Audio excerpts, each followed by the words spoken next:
Yung asawa ko, magbabayad siya sa sa parking. Yun, magbabayad siya kasi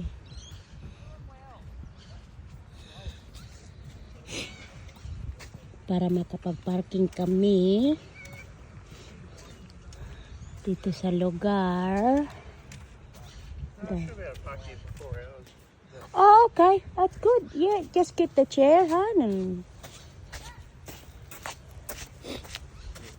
so kukunin ng asawa ko yung upuan namin. Upo kami sa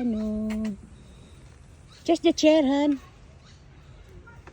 It's not hot yet. We'll get it later on when it's too hot.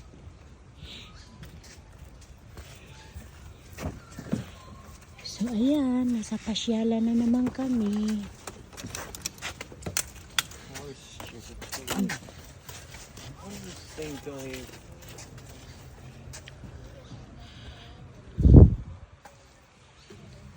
Sana guys, alam ko hindi kayo magsasawa. Mga abangers ko, mga angel ko, alam ko hindi kayo magsasawa sa akin. Maraming salamat. Please like, share, and comment. Thank you.